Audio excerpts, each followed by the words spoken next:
Beautiful sunset downtown Phoenix, Arizona. Did it get under 100 yet? I think it's 99.5. Plummer back to throw. Too high for Sanders. Delpha O'Neal with good coverage out there. Now that's the second time he's tried to go to Frank Sanders. He threw a pick, threw behind him one time. This throw was high and wide outside. It seems like he's struggling a little bit with Frank. David Boston, he's having no problem with whatsoever. You know, even talking to these guys on Friday, one of the things that they said to us with this big new offensive line that they have, the one thing that to make this team successful that they really have to do is run the football. And every coach says that, but it's really important for this football team to be able to run. It's really important for them right now to get 9 yards on third down. Plummer to Sanders, cuts back in. Romanowski is right there. And the Denver Broncos want a timeout because they want to get the ball back and with some time. They got 1 minute and 46 seconds on the clock. You know, Denver will have 2 left. Excuse me, Jim. People ask the question quite often, why does a quarterback throw a 2-yard pass when it's 3rd down and 9? And you have to give credit to the defense. They realized that you want to throw the ball downfield. So what they did is they brought the cover guy off the slot. Jake read it as a blitz, and he read the hot. It's a good job by Jake Plummer taking what the defense gives you. And it's an excellent job by Ray Rhodes forcing him to throw it there. I love that. I just said, I don't understand a word you just said. I know. He read the thing off the thing and ran a hot one. Yeah. But the people, it's important that people listen. What's scary is I understood it. Scott Player to kick to Delpha O'Neal. And your heart has to go out to that young man. He had 2 relatives killed in an automobile accident on the way to see him 2 Monday nights ago. And in the midst of all the other tragedy, what he has had to deal with. Very bright young man. O'Neal back across the 30 to the 31. A return of 9. A kick of 40. Coming up on the Kia halftime show at the conclusion of our first half, Chris Berman will be along with the fastest 3 minutes in television, National League playoff update, and Barry Bonds gets ever closer to that 70 home run mark. He played today, didn't he? If he played San Diego 162 games, he'd hit 300 home runs. They do pitch to him, don't they? Well, I think their idea of pitching to him is let's throw it down the middle and see what he can do with it. It's like what he's hit 67 home runs. You think come on, that's a fluke. Let's throw it down the middle again. See what he does with this one. How about the one where he had 3 home runs not too long ago? Olandis Gary is in with 1 minute 36 to go in the half, and Creasy at least wants to get him in a field goal position. Throws over the middle. That one's complete out to the 42-yard line. Smith with another catch. Well, you know Rod Smith is going to be a guy they're going to look for. He caught 100 balls a year ago. And now with the defense spread out, he's got to find holes. He's grabbed 5 already. Make it 6. Breaks a tackle. Smith down to the 44-yard line. Caught 9 in the opening game. So that's 15 receptions and only 6 quarters of play for the Pro Bowler. And they'll use their second timeout with 1 minute 5 left. Isn't that efficient offense? They run 2 plays. They move the ball, what, 30 yards just about? Yep. And they only run off about 30 seconds. Let's go to the sideline. Susie? Well, Mike, as most NFL teams did this week, selected players from the Cardinals took time to help out the country in a time of need. Defensive tackles Russell Davis and defensive end Kyle Vanden Bosch represented the Cardinals at their blood drive 10 days ago. Held at a local shopping center, just trying to show the country that they care. And this Cardinal organization truly trying to be a part of the community. This place doesn't sell out very often, but maybe if they get something going this season, can't hurt. Well, Susie, you're right about that. They have a little better than 50,000, we're told, here tonight. And everybody from all the National Football League teams and from the league offices, an outpouring of help and sympathy. We're so very proud to be part of it. Casper is in there as the 3rd wide receiver. Greasy underneath. Loose ball. And out of bounds. Big break for Denver. As they cough it up, but it got to the sideline. Good play by Tillman. But Dave McGinnis is trying to say this was not a catch. But inside 2 minutes, he can't make the decision. No, he can't. It's got to be done upstairs. The challenge has got to come upstairs. Well, let's see if it's a catch. Comes across, 1 foot, 2 foot. That's a catch. I don't know. It looked like he was trying to shift it and move it around. It'd be worth taking a look at. Clark, the big tight end.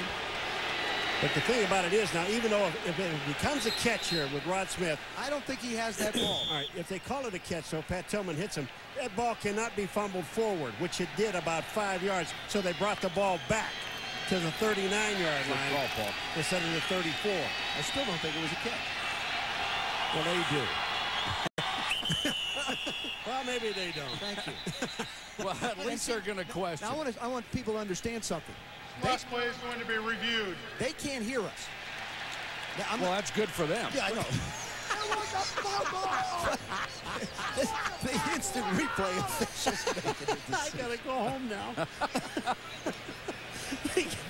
If you want to cast, cast door, Joe, yell over to him. If you want to cast your vote on this, you can log on to ESPN.com or NFL.com, click ETV, and you can vote on whether this is a catch. 1 foot, 2 foot, balls moving. No, I would say that it is not a catch. I don't believe he ever had full possession of He the was ball. putting it away. I agree with you. I don't think it is a catch. Remember the first time they explained it to us? This was maybe 3 or 4 years ago when they were going to start calling it this way. They said you got to get both feet down and make a football move. That's right. We never knew what a football move 1 was, foot, 2 foot balls. He doesn't have control of the ball, in my opinion, on that particular. The other angle really shows it from behind, because what he is doing, the ball is moved right here. Now the ball is moving in his hands. Watch this. The ball is in his left. See it? It's in his left, and he's trying to bring it back to his right, and the ball comes out. And I don't want one thing to get overlooked on this particular play. The job that Pat Tillman does, he just doesn't make the tackle, but you see his right arm and fist come through and actually punch the ball out while he's making the tackle. That's a football player that knows what's going on all the time. Pat Tillman, is he something? We're talking about Greasy. So what do you think of Greasy? He said, that's money, dude. well, you know, Tillman could have left and gone somewhere else this year, as a couple of other Cardinals have done in the past. He said, we have been garbage for so long, I wanted to see it turned around. And if it is turned around, he's going to be a big part of the reason. He's a tough kid. Oh, is he ever? He also said he hadn't tackled anybody in 3 weeks. He was sort of looking forward to tonight. Well, he had 224 tackles a year ago, which was a modern team record, so he's probably still healing from last season. Ron Blum is looking at the replays. All right, if we look at this thing just one more time, and really, this is not a catch, and I agree totally with Joe. Watch his arm.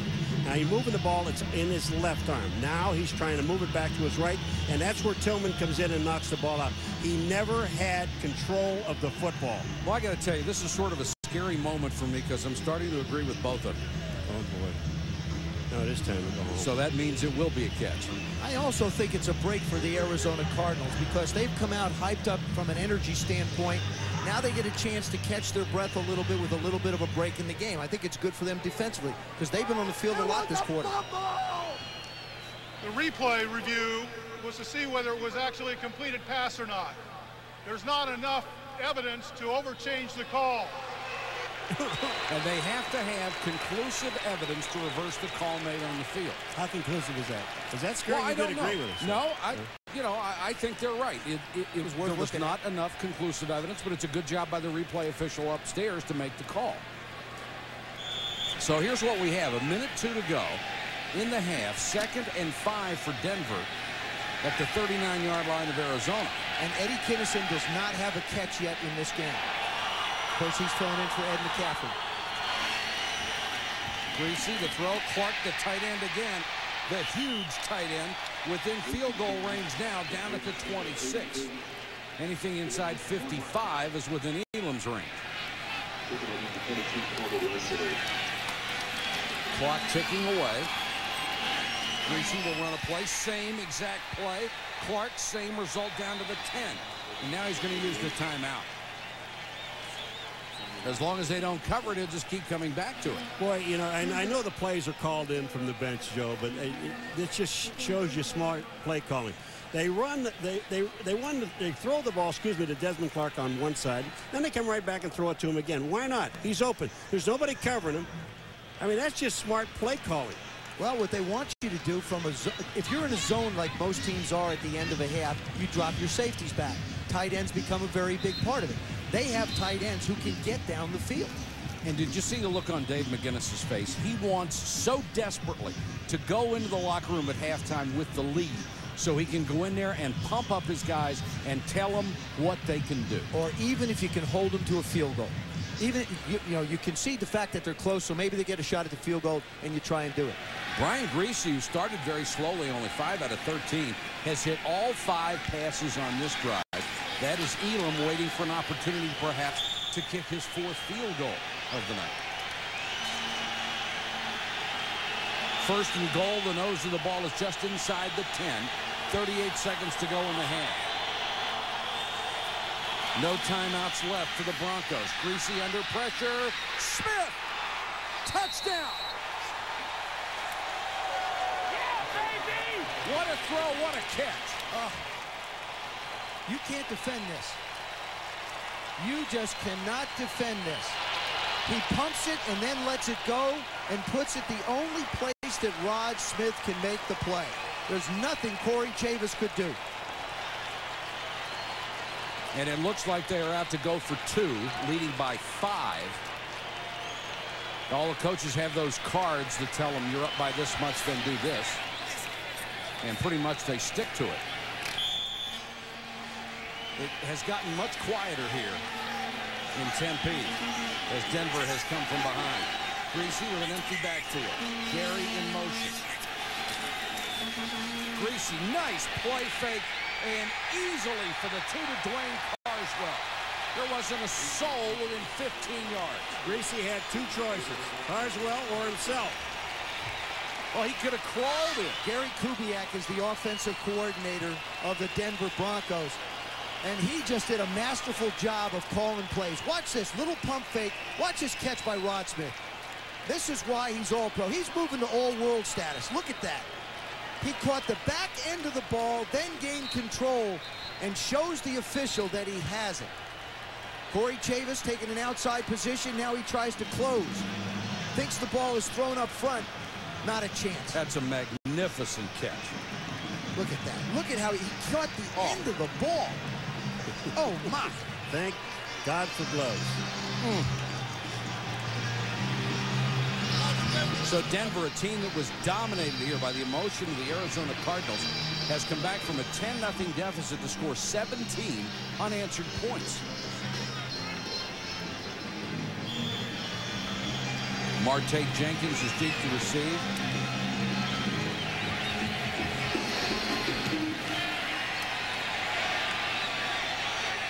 Jenkins running start at the 6. Whacked down as he got to the 27. They have a couple of timeouts left. Wednesday night at 7 Eastern on ESPN. The Marlins host the Braves. That's followed by the Dodgers hosting Barry Bonds and the Giants at 10 Eastern. And at 8 Eastern on ESPN2, Houston and St. Louis will meet at Enron Field as the season winds down and the National League Central Division race tightens. For more information, log on to ESPN.com. The Cardinals at the Astros. That is going to be quite a series. Yeah, I know you only have 27 seconds left to go. You do have 2 timeouts. But wait a minute. No, let me just say something. I don't think that you should take any chances here. Don't give them the ball back again. I agree with you. Get out of here and just regroup. And that's what they're going to do. Jones on a draw up to the 32. John Mobley with the tackle. Well, you know, we said you got to hand it to Arizona the way they came out and played. You got to hand it to Denver, too, keeping their composure. You know what? See, the thing is, in this game, you know what Denver's going to give you. What I'm curious about now is what I'm going to see out of the Arizona Cardinals in the second half.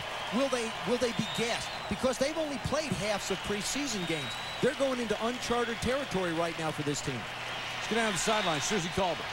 Well, David, sort of what we expected. So much energy and adrenaline from your guys out of the gate, but then momentum seemed to turn the Broncos' way. So what adjustments can you make to swing it back your way? Well, we can't turn the ball over, Susie. That's the biggest thing. And we're turning the ball over and giving them field position. And when we've got a chance to get turnovers, we have to get them. We'll keep the emotion up and we'll keep playing, but we've got to make plays, and we cannot turn the ball over to this offense. What's the biggest thing you have to do in the second half? We've got to be able to move it on offense when we get it, and we've got to stay in there for more than 3 downs. And then defensively, we've got to be able to come up with some plays to stop them as we were earlier.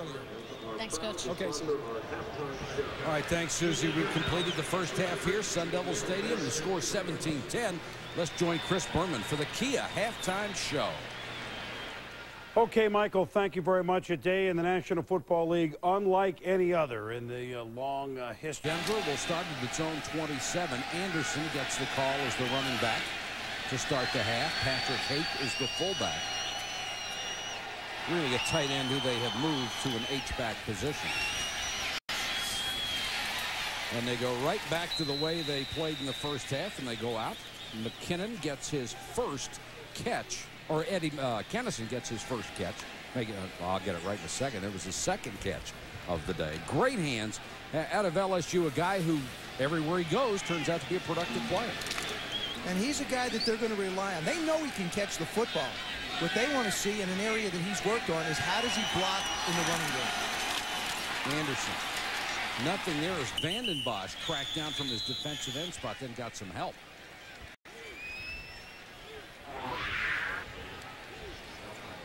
Greasy, 12 out of 20.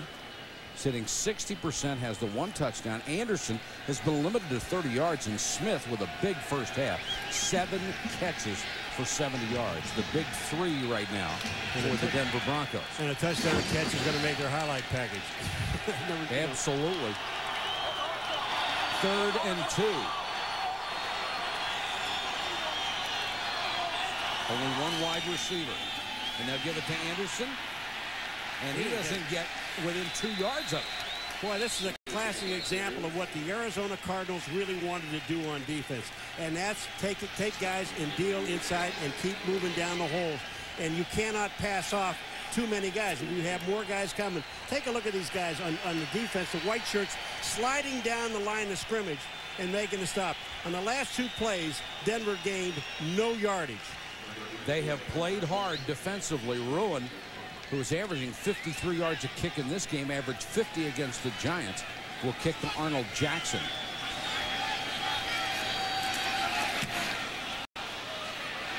Wow. Well, another beauty. Jackson from the 12. Has the seam for a second. Another great move, hit from behind up to the 40. What a beautiful return. 28 yards, dancing back and forth after a 53-yard kick. John Mobley got him from behind.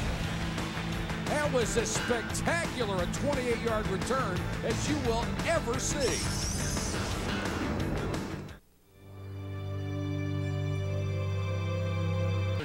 Out of Tennessee, just flies through. This is classic Ray Rhodes. He likes to bring pressure, but he likes to bring it in certain situations.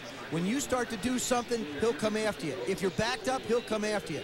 Actually, it should have been blocked by Thomas Jones. Number 26 has a shot at Wilson. He goes low on him. This is something that a young back's going to learn. You can't go low on linebackers at this level. You got to meet him in the mouth. 2nd and 18. Plummer met him in the mouth. Draw play. Jones. Fumble. Ball's on the ground. Denver saying they have it again, and they do. Holy cow. The recovery by Bertrand Berry. And Jones pleading his case. He says he was down. Let's see if the Cardinals challenge. Well, if he's down, somebody's going to be able to see this upstairs and take a look at it. They can throw a flag and call for a replay.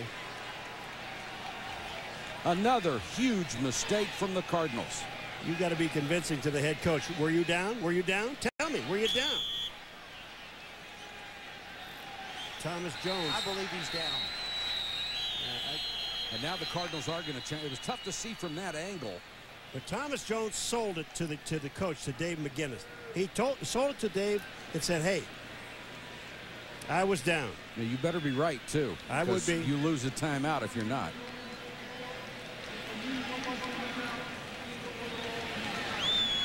They cannot continue to give them a short field. You say he's not down. Nope. No, he's not. This is a fumble, and even from that angle, which is really not a great angle for them to look at a replay, but that angle there even shows that ball's coming out, and his knees are not on the ground. Well, Thomas Jones is going to get ripped twice now. One for the fumble and one for saying, I'm convinced I was down. Actually, I thought that was a great angle because you could see he was still airborne. And this one here, there's a lot of people around, and you just can't quite tell. The one that we saw first shows him still in the air with the ball squirting out to the right.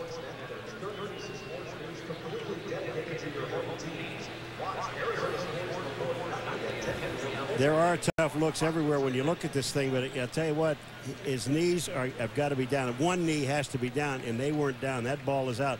Again, I was just going to say, if you want to vote, but people already are. They're way ahead of us. Log on to ESPN.com or NFL.com. Click ETV if you want to join the fun.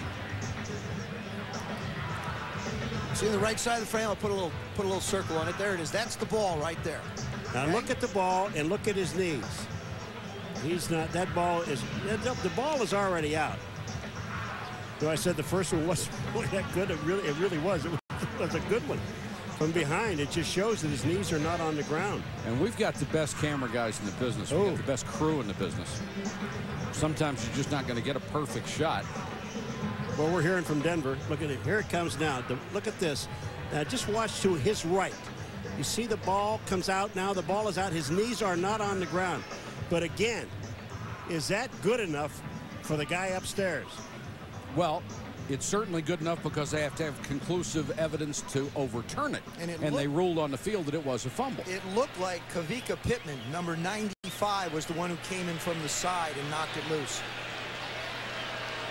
Reviewing the play, number 26, both knees were off the ground when the ball was fumbled. It is a fumble. First down, Denver. Looked like a good call by Ron Blum on the review. And the Cardinals, again, have done it to themselves. An interception and 2 fumbles. Everything happening in their own territory. And this looks more, unfortunately for Cardinal fans, like the old Arizona Cardinals. What was the first thing he said to Susie at halftime? We can't turn the ball over to Susie. Can't turn the ball over, Susie. Well, this offense is superb, and you just can't give them a short field all the time. Olandis Gary is in at running back. Play action, greasy, beautiful fake. All the time in the world. Smith, touchdown. Made that look easy, didn't it? Oh, boy. I'll tell you, that fake to Olandis Gary just throws everybody. I'm not talking about one side or the other of the defensive line, linebackers, and safeties and corners. This throws everybody. I talked about Ray Rhodes liking to go after people. Gary Kubiak does the same thing on turnovers. What happens is they bring Rod Smith from the right side of the field, and Brian just hangs it out down the middle. Greasy leads the NFL in quarterback rating coming into this game with a remarkable 144.3. It's not going down. No, he's probably going to raise it again tonight. Denver showing you why they are a Super Bowl contender. Now they're up by. Round up the family and head out west to Boulder. Sports Center coverage last week will be on site from Lower Manhattan. For more, log on to ESPN.com.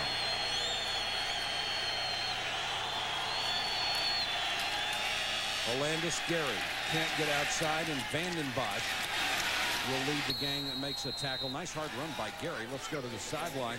Susie Colbert. Well, Mike Shanahan said coming out from the half that he just told his team to settle down. They're in position to make plays. And I asked him about trying to get the ball to Eddie Kennison, and he said, well, it's not in our game plan to try to force that. As long as they're giving us Rod Smith, why not? And Smith so far, 8 catches, 104 yards, and 2 touchdowns. Pretty good numbers, huh? That goes with his 9 from 115 in the first game against the Giants.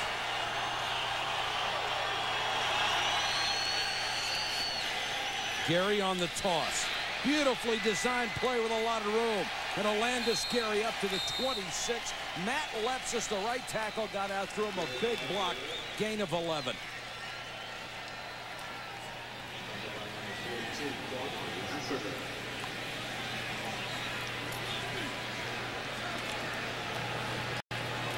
Olandis Gary, all he does is create the crease. Patrick Hape does a nice job of blocking Ray Thompson.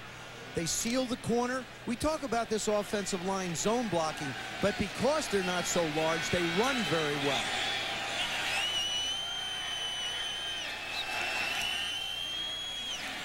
Greasy throws underneath. Smith with another catch up to the 38. Let's check in with Chris Berman.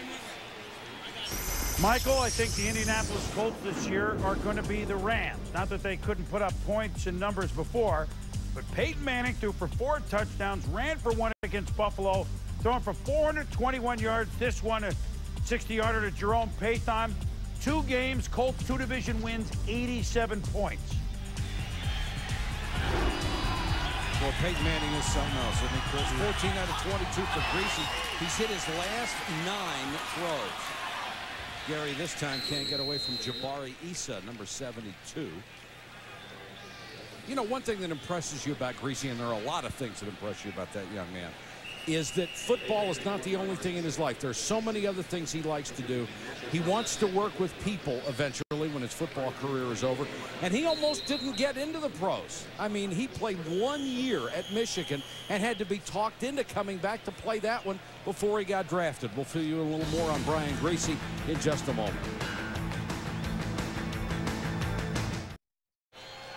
6:50 to go, third quarter. Broncos now lead by 14. They have scored 24 in a row after the Cardinals jumped on top. 2nd and 8 for Denver. Greasy to throw.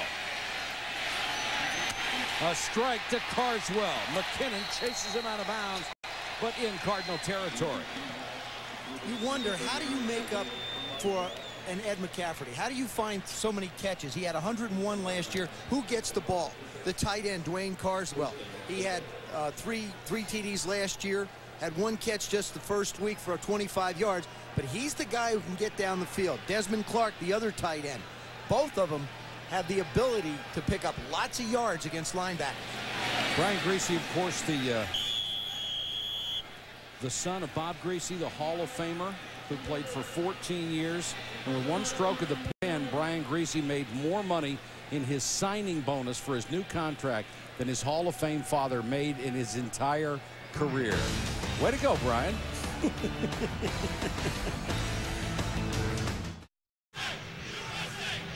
Broncos on top, 24-10. Brian Greasy got off to a sluggish start, but he's been spectacular lately, hitting his last 10, 150 yards and 2 touchdowns. Another nice play fake, and plenty of time. Short on that one, flags are down. That will be interference intended for Eddie Kennison, and he was run into. I'll tell you, there was absolutely no reason for pass interference on this play.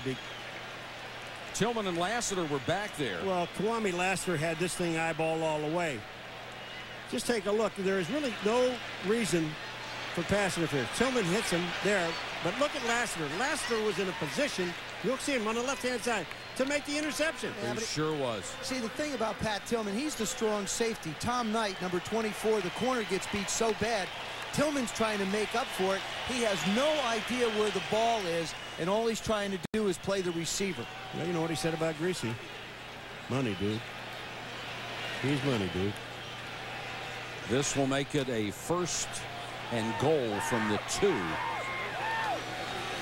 But you don't see Patrick Haight carry the ball. He carried it twice last week as they tried to get a touchdown, but he may catch it, and he does. Touchdown. Haight caught 2 passes a week, 1 pass a week ago for a touchdown, catches another one here. We had some fun with Mike Shanahan. He said he was really trying to outsmart somebody, and he's done that for a long time. But he said, you know, you're not going to see Patrick Haight lug it too often. Well, he said in the preseason, we ran play action 6 times, and the guy was wide open. So for some reason, he wanted to run it early. He's run 2 of them down. He's run 1 for a 2-point play, and now this one for a touchdown.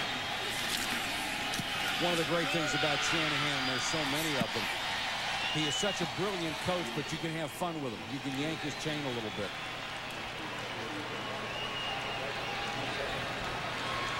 Another sterling series for Brian Greasy. Mike Shanahan said we knew something the first week as a rookie, that we had something special.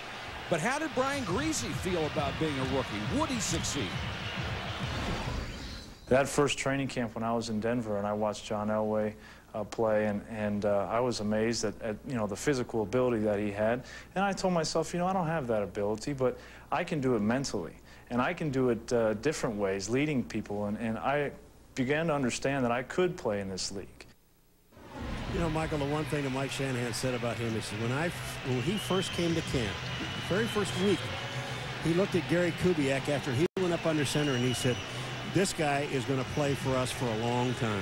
I'll tell you what's even more scary is he looks like Bill Romanowski a little bit. Look at the two of them. I mean, they look a little bit alike. Of course, Bill's always got a scowl on his face and Brian's smiling, but little similarities there. Romo smile when the gun goes off. Last year, Brian Griese threw 19 touchdown passes, had only 4 interceptions. So far in this young season, 6 touchdowns, no picks.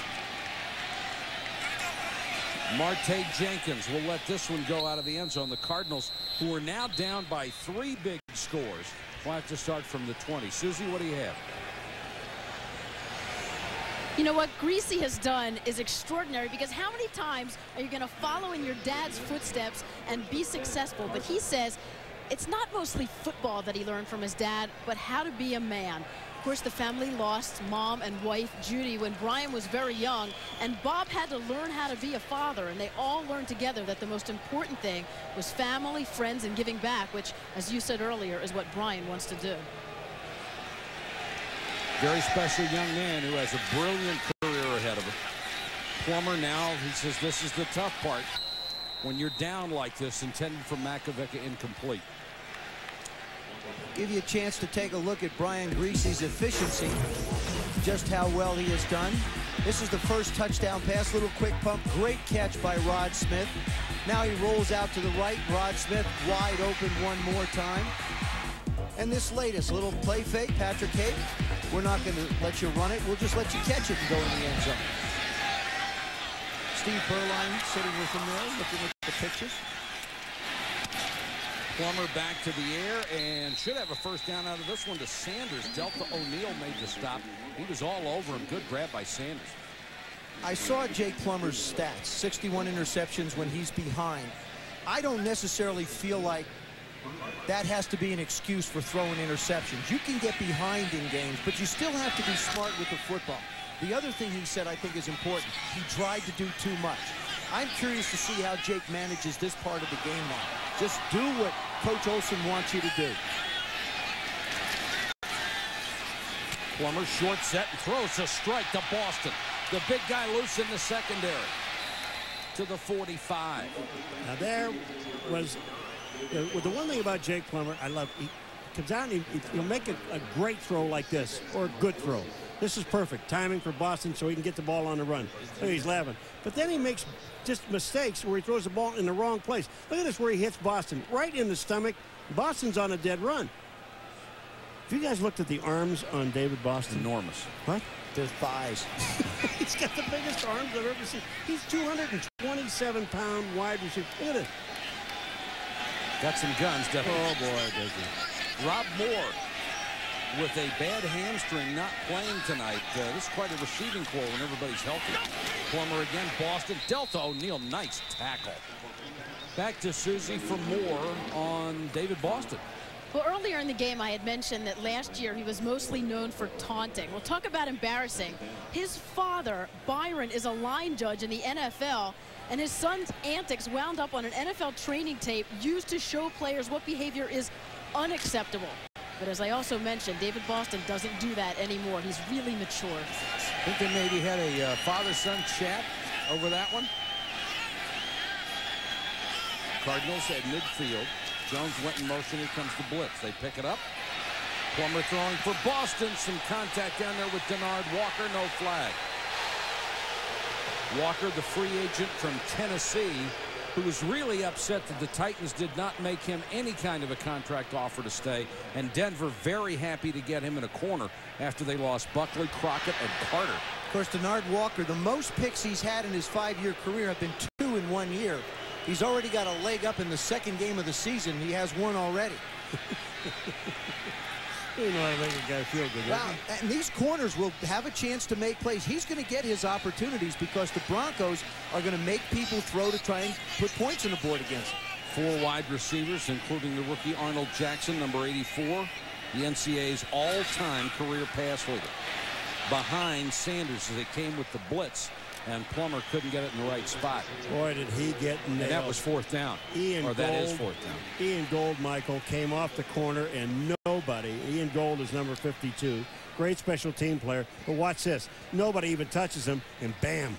Gets there in a hurry, doesn't he? Does he ever. Player to kick to O'Neal. Player was 2nd in net last year in punting, 37-3 in the NFL. Excellent placement kicker, and he's got a pretty strong leg as well.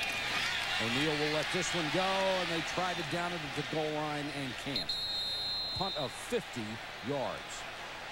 Tomorrow night on Monday Night Football, it's Brett Favre and the Packers battling the Washington Redskins at 9 Eastern on ABC. And then at next Sunday, we'll be in Philadelphia as Donovan McNabb and the Eagles host Emmitt Smith and the Cowboys at 8:30 Eastern on ESPN. Hope you'll join us for that. Get a look at the NFL's 2nd all-time leading rusher, Emmitt Smith. Well, being out here today, we got a chance to see that Dallas game, but I'm really kind of interested to see that Philadelphia football team, and everybody raves about it. I didn't get a chance to see that game that they played against the Rams, but they played a pretty good game in the loss. And you know, will Quincy Carter be back for the Cowboys? That's something else. Numbers on Greasy. Hit 11 in a row. Olandis Gary on the toss. Lepsis, great block out in front of him. Boy, Matt Lepsis just went out there and threw a beauty. There's a flag down on the play, maybe a face mask, and Lepsis is down. He may have gotten in the ribs on that block. What you get with a blitzing, stunning type of a defense is you will create 2- and 3-yard losses, but you're also going to give up 10- and 15-yard runs like we've seen coming over the right side. 86 offense, 10 yards, and forced from the spot of the foul. Repeat first down.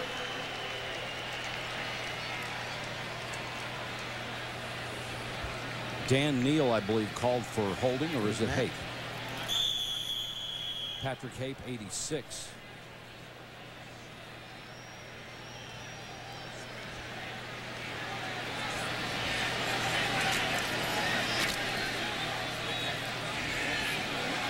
So back him up 10. And it's 1st and 11. Gary cut down this time by Ray Thompson, the strong side linebacker out of Tennessee. He's a little guy, 217 pounds.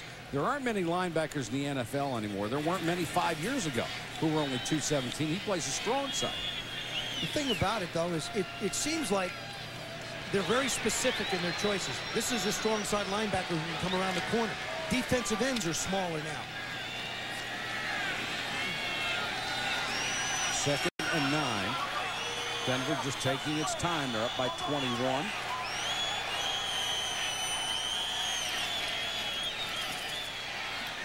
Greasy underneath. Rod Smith has had a huge night near the 29-yard line.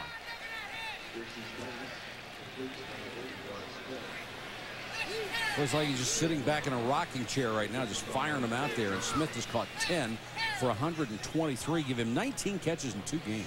I'm just going to say, Joe, whenever Greasy runs play action, I mean, there's 2 or 3 guys that are open. Well, you can only do that when you run the football effectively. And from an Arizona standpoint, the 9 defensive linemen that they kept on the roster, they've got 8 in this game, have a total of 6 sacks. 6. So they don't know how to get to the quarterback yet. Gary. But you got to hand it to the Cardinals. That defense has been put in so many holes in this ball game. They have held up very well, even though right now the scoreboard doesn't show. It's almost like a broken record. The games that we have done have been very indicative of the defense trying to hold on as long as they can. I believe this offense will be better. The special teams have put them in holes. Fumbles, interceptions. I mean, how many times we go in every week that we go in and we talk to both coaches, and the first thing we say, well, you know, What do you need to do to win this football game, other than outscore them, is don't turn the ball over. Gary comes back in motion, and he'll get the carry. Nice hold that time off the left side. Orlandis Gary breaks it across midfield. Tillman takes it out of bounds. This is power. This is leg power. And he's coming off a torn ACL reconstructive surgery. And he's getting better with every run and with every yard. Orlandis Gary, watch this power. 1, 2, 3.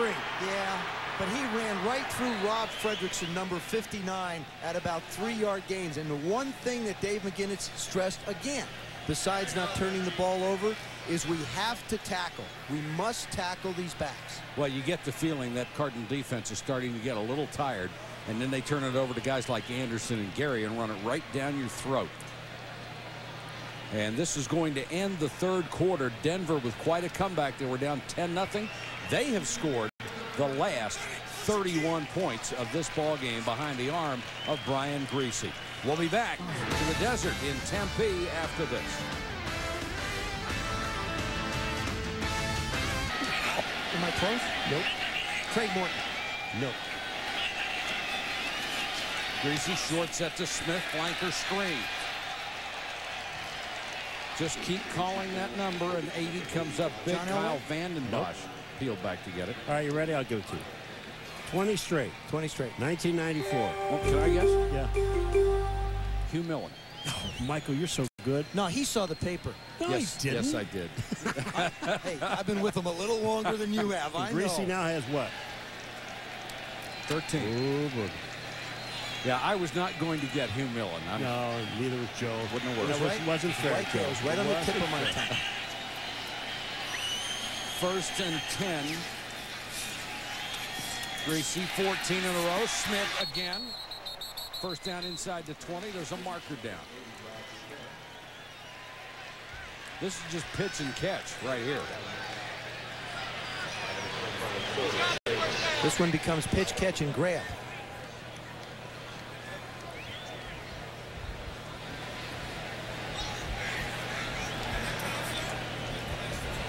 You're going to go personal foul against the Arizona Cardinals. Roughing the passer. Personal foul, roughing the passer, number 97. A blow to the head with the forearm. Half the distance to the goal, first down. Fred Wakefield, the rookie from Illinois, a free agent. You touch the quarterback in the head, it's a penalty, period. Whoa. I don't even know if he got him in the head. Got him in the shoulder pad, or he might have hit the face mask. Look at And we have A delay. an idiot streaker. Well, this guy really isn't a streaker. No, he is clothed, isn't he? Yeah. Somebody ought to give this clown a forearm.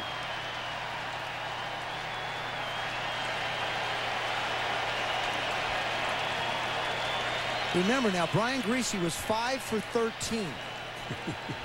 Okay, he's hit his last 14 straight, 218 yards and 3 touchdowns. He has operated this offense very efficiently. Corey Chavis did have a shot at one interception early. Kwame Lassiter had a shot at another one on a long play. 5 out of 13 was like a challenge. Just a question until they figured out what Arizona was doing defensively. Mike Shanahan, with just a great offense that he has entrenched here. And since he became the Broncos head coach, guess who leads the NFL since then in points, rushing yards, and total yards? I know that Denver. one. Denver. First and goal. Orlandis Gary is the running back. Tries to go outside, now cuts it back. Good hard run, Gary. Touchdown. You know what? I'll tell you what, I really and truly agree with Joe. I don't know whether this is exhaustion, but I do know one thing that Pat Tillman told us on Friday. I need to hit somebody. I have not hit anybody in a long time. And I don't even know if I can, if we're ready to hit somebody. They're getting chances. Oh, they're getting a lot of chances. When you look at this play, I mean, guys are hitting him, and Tillman happens to be the last guy that has a shot at him, number 40, and they don't make the tackle. Well, when you see guys start throwing shoulders instead of wrapping people up, they're going for that knockout blow. Their technique has got to be better, and Denver is just lumping the Cardinals. Great run by Olandis Gary. Toyota, get the feeling. Sun Devil Stadium on what has become just a gorgeous night here in the desert. Night's always gorgeous in the desert. That's because it goes down to 95. Dave McGinnis, what a disappointment for him after such a tremendous start for his ball club. They played so hard, won a 10-0, and they have been waxed since then. Jenkins from the goal line. Has a seam. Marte Jenkins just tripped from behind. Ian goal again. Oh, check it. That's Smith. Detron Smith got him by the ankle, a return of 40. Let's take a look at our game track to catch you up to date on what's been happening in this ball game. Greasy, spectacular in the second half, 19 out of 27. Rod Smith with a huge night, 12 for 146. And Jake Plummer, who started so strong, has seen his numbers decline. He's only thrown for 180 yards tonight. You know, we've been talking so much about the Denver offense. This Denver defense, they have done a terrific job. Ray Rhodes is a terrific football coach. He is. Has done a great job no matter where he was, whether it was Green Bay or Washington last year. Plummer to throw. Delta O'Neal came up and knocked it away from Boston. There's one that should have been intercepted. Delta O'Neal's a good one. They found themselves an excellent corner there. Only in his second year out of Cal. You know, this is a game, too, for Jake. I mean, you've got to stay with the offense, Joe, and start working on some of your offense. You're down by 28 points. You're not going to win this ball game. You're right, Paul, and I think it's very important. This is their first game. Now they get a chance to look at some of their offense. How do they operate their offense? Forget about the score. Just be efficient in your own personal job. Because they've got 15 games to go. Makovica got his head around late and couldn't hold the ball. Let's go to Chris Berman. Boomer. All right, Michael, thank you. How about those Cincinnati Bengals at home against the Baltimore Ravens? Cincy's defense to KO Spikes picking off Elvis Gerback. They forced 6 turnovers, 3 picks, 3 fumbles, 21-10 Cincinnati. First loss for the Ravens since October 29th last year. Well, that was a stunner there. And I think that's the first time I've heard Chris not call the Cincinnati Bengals the Cincinnati Bungles in a long time. I agree with you. And they've earned that respect.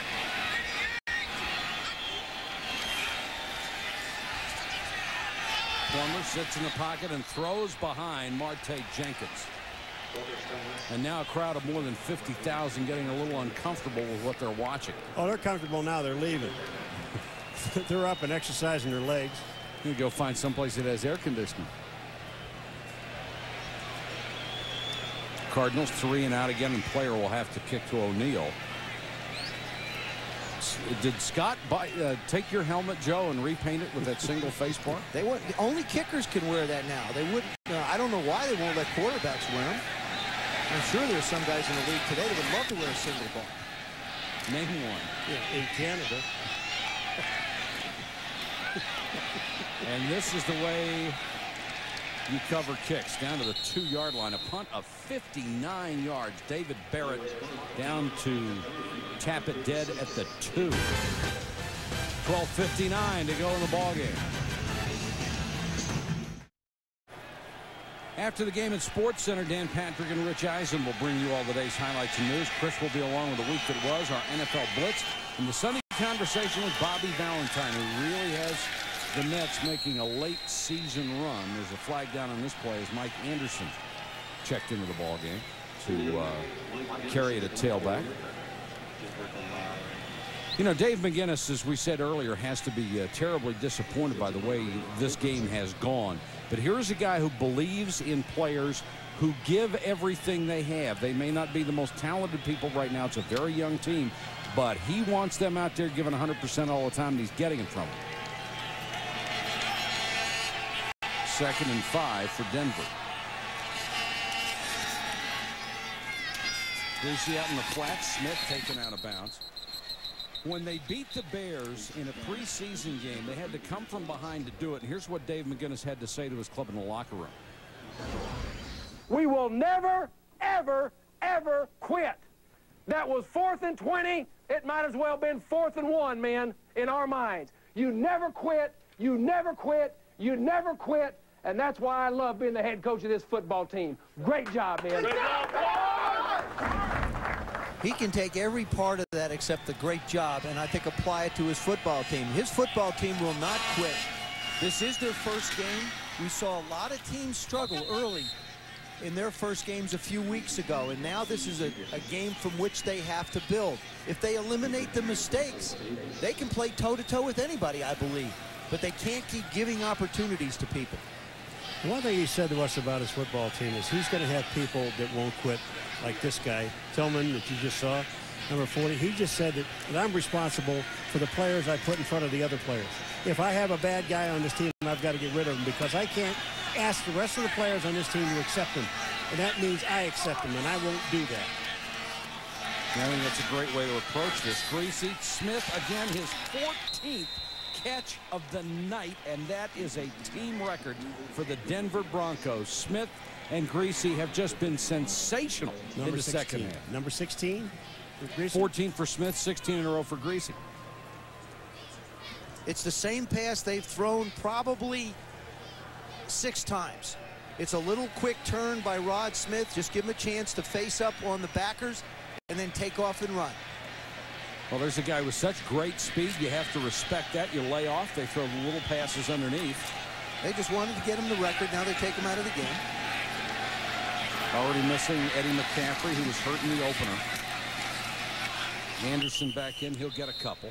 Tonight is a classic example of a football team that can run the football. They tell you they can run the football. You know they can run the football. Everything they do is predicated on the run. So everything else passing is really easy. Well, passing, when you got Rod Smith, it even makes it easier. 14 receptions, 162 yards. And there was a lot of talk. And Mike kidded us yesterday when we were talking to him. He was talking about moving Rod Smith to a different position to make up for Ed McCaffrey. He says, we lied. We just wanted people to read that. You know, Rod is right in the same position he's always played. Greasy this time to Carswell up to the 35.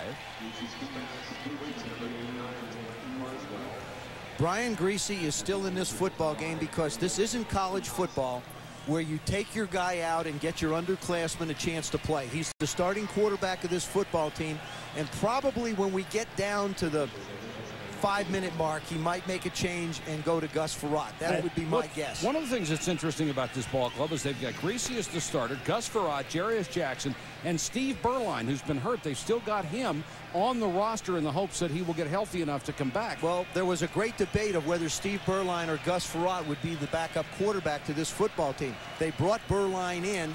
He stayed on the active roster. I talked to Steve yesterday. He feels like it'll be week 8 before they even get to think about activating him. He thinks he'll be ready to go in 4 weeks. That brings up the situation. What happens to Gus Frerotte at that point? I think there are football teams out there that could use him, possibly the Detroit Lions. Matt, think about it. Ooh. 7 picks today for Detroit. Ouch. No, not for Detroit, for Ty. No, that they threw. Anderson. Let's go down to Susie. These guys are a lot of fun to watch on offense, aren't they? Well, in week 1, or after week 1, this team had the #1 offense, and Brian Greasy was the top-rated quarterback. Doesn't look like that's going to change after week 2. I mean, just look at the average of points, total yards, and the biggest thing here, 0 turnovers in both games. You know, when you look at this team, they've got that great set of running backs, Davis, Anderson, and Gary. Terrell, of course, hurt and be out for a while after knee surgery. But when you run off those quarterbacks, Greasy, Frerotte, and Berline ahead of Jarius Jackson, that's a pretty good stable of quarterbacks. Not only that, Greasy's the only one who hasn't been in the playoffs. Yeah, even Jarius Jackson's played in the playoffs. That's right. Greasy, of course, had 2 shoulder injuries last year. And he finally throws an incompletion, that one intended for Carswell. He had hit 17 in a row. You know something? Mike Shanahan is a very, very cagey guy. He knew that Rod Smith was close to the record. You saw when he broke it, he took him out. With the completions that Brian Greasy was on, good point. He was trying, I think, to get him close. I wouldn't be surprised now if they decide to make the move, possibly in the next series. To break the consecutive pass record of who? We'll point it out again. Hugh Millen. That's right. Way to For go, the Joe. Denver Baby. Broncos. Jump in there, man. You just wanted to see if I was listening earlier. Yes, I was. No year? 1994. There you go. All right. Yes, sir. Olandis Gary, flag is down. Stop made by Justin Lucas, backup strong safety. Well, you look at the Denver Broncos and you look at the age of this football team. The offensive line. Teague, 4 years. Illegal shift. Offense. 2 men moving without resetting. Penalties decline. 4th down. Lenny Friedman, 3 years. Neyland, 8 years. Neal, 5. Lippis, 5. I mean, you look at that offensive line. They're young, and then you go to the secondary. They got a bunch of 4th and 2nd year guys. Deltha O'Neal, Kenoid Kennedy, Eric Brown, Denard Walker. Nobody over 5 years. The Broncos are going to be around for a while. Arnold Jackson waits at the 10. Ruin, who has had a very good night, to punt.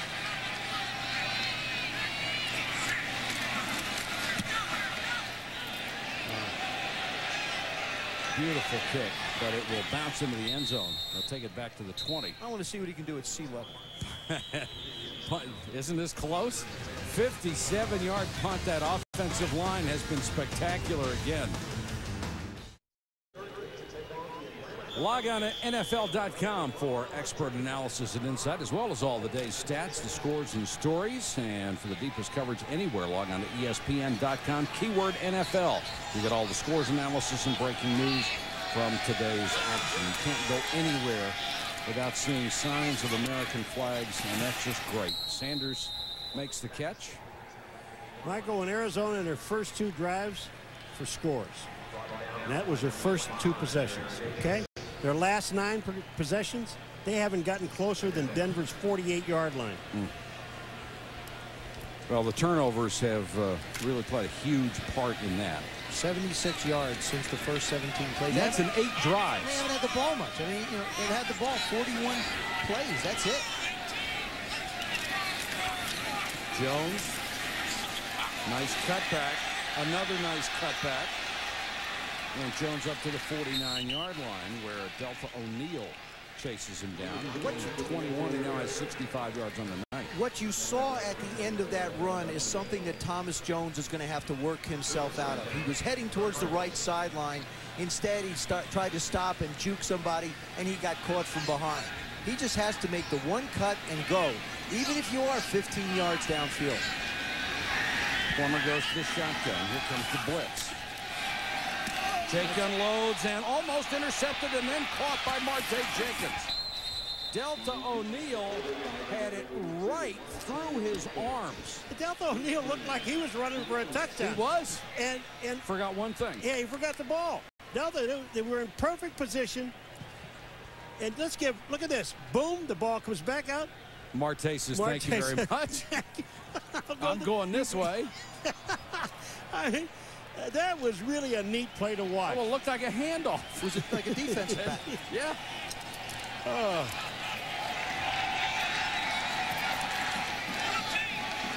First down at the 21.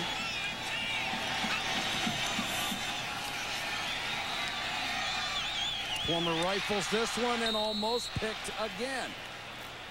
This time in and out of the hands of Kenoid Kennedy, the safety. See, I've always defended Jake Plummer. I feel like he's got a chance to be special. This is a year that he's going to have to show a lot more.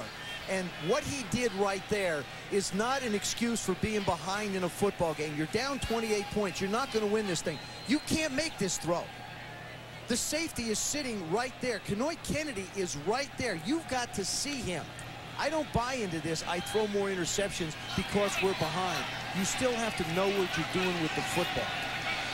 The numbers on Jake tonight. Hometown hero out of Arizona State.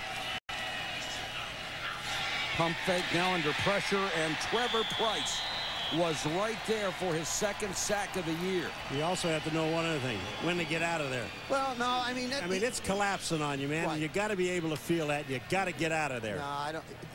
What you do is the offensive line tries very hard to defend it, but Leonard Davis gets beat on this one. Of course, we talked about Trevor Price going to the Pro Bowl. He's just so quick. Jake has nowhere to go with the football. He did protect it. 5:25 and counting in this game. Denver has scored 38 straight points.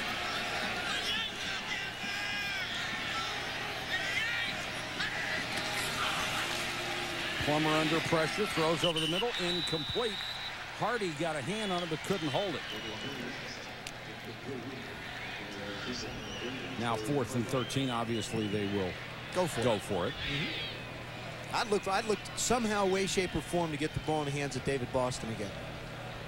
He's been my guy. He's been the guy that's made the plays for me. He's had a good night. They had a good night early. An early good night. Yeah, well, the guys in the white and red haven't had a good night lately. I'll give you that. They have not. They look so good in the first 15 minutes of the ball game. Then the turnovers started. Blitz comes. They pick it up. Plummer throws complete. Boston had the first down, then gave it up. Has it again. Boston, great fake and out of bounds. There's somebody who hasn't given up. Eric Davis finally got him out of bounds. How strong is he? David Boston is built in the mold of Eric Moulds. And I think right now in this league, Eric Moulds, to me, could be in the top 2 or 3 receivers. He's big, he's physical, he's strong, he never quits, and that's exactly what you're seeing out of David Boston. He continues to grow, and I think we'll get better and better as the year goes on. Check that tackle. Eric Davis was not the guy who took him out of bounds. He was the one who missed the tackle. Had a hold of him and couldn't hold him. He had him for a while. Yes, he did. But the only reason they didn't stop your momentum on a play like that when you got a guy as big as he is, the way he's running.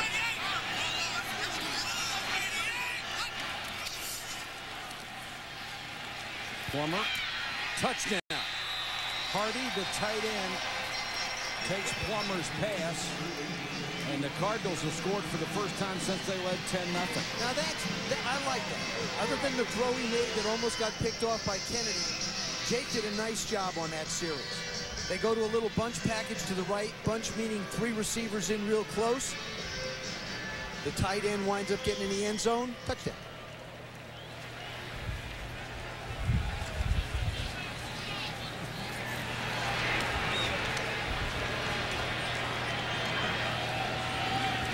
On for the point after to make it 38-17. Gramatica. You know, Gramatica in college had a 63-yard field goal without a tee. That is the 2nd longest in NCAA history. Here's a good question. Who had the longest? Well, who did he kick it against? I don't know that one. Austin P. State. And I don't know who had the longest. His brother Martin, 65. They say his younger brother was at Santiago. Is a better kicker than all of them. We're in the desert where the Cardinals are going down to their first defeat of the season. With summer activities winding down and children heading back to school, let's remember to use caution while driving. On Tuesday, September 11th, he was scheduled to fly back to Phoenix on Friday after the airports had reopened, but 5 men were taken off his flight and detained. The flight was canceled. Being Bill Bidwell, he bought a car to drive home. Got, I believe, to Oklahoma City, and then a couple members of his family came to pick him up, and they took a small plane back home. And I know Mr. Bidwell made a profit on it. Well, car. you would hope so. He only drove it once. That's right. I talked to him. Dave McGinnis has got some looking at to do. He finally has some film to look at of live battle. One of the things that he was curious about was, first of all, how would his team handle failure or defeat in this case? He has a chance to talk to his football team about getting ready for next week and the 15 subsequent weeks after that. For the Denver Broncos, they continue to go on. And I was so impressed sitting and talking to Rod Smith yesterday when he said, we are only as good as the backup players on our football team. And also, he talked about his contribution going out there and saying, I can't let my teammates down. I perform to make sure that they do well. And there's a guy who takes a tremendous amount of pride in one element of the game, and that's blocking for the running backs. Well, that's why they have had such a good running game. It's because those guys, McCaffrey and Smith, will go down and lay wood on people. And they'll really stick their head in there, and that's one thing that they told Eddie Kennison the moment he signed. That, you know, you not only catch passes, you go downfield and whack somebody. And Kennison has certainly bought into that. Orlandis Gary, and he is swallowed up by Baron Tanner.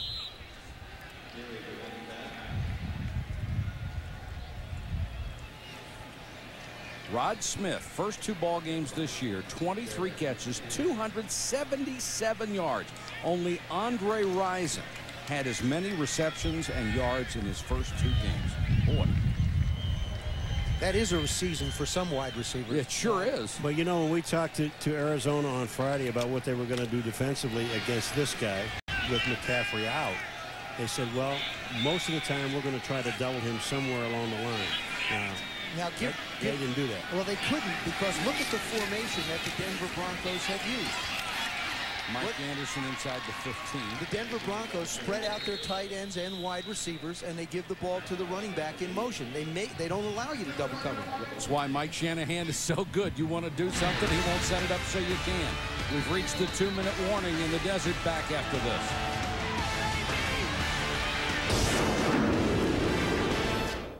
Dan and Rich, we will look forward to it. Brian Greasy's numbers 22 of 31, 242 yards.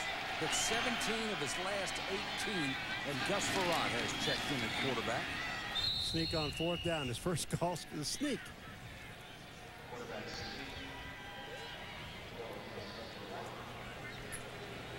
It's nice you call. Gus Frerotte hasn't been in all night. Guys, you know, you can't get cold, but you can't even. Yeah, has no contact. So they put him in.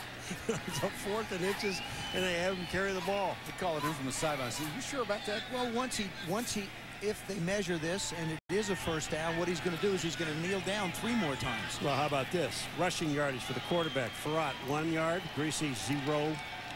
That's going to change. Extremely efficient in the second half. Missed 1 of his last 18 passes. Now Frerotte will take a knee. Let's get down to Susie. Well, Brian's having a great night, but not quite as good as the night his dad had against the Cardinals, November 24th, 1977.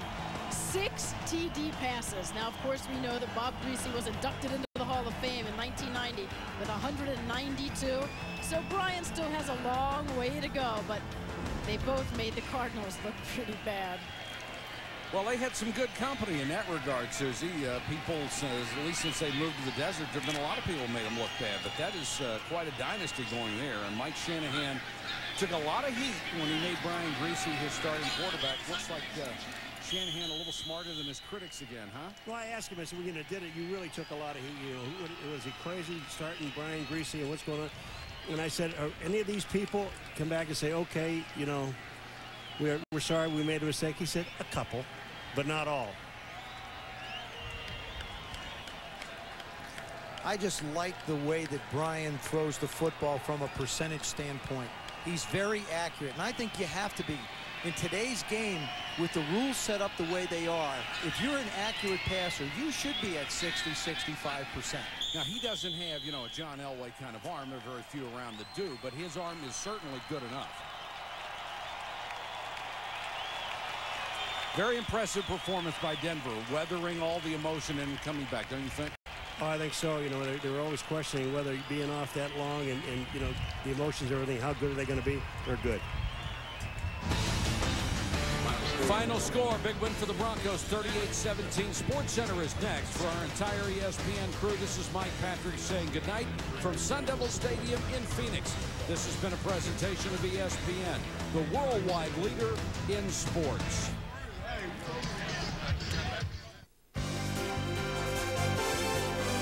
ESPN thanks you for watching this presentation of the National Football League.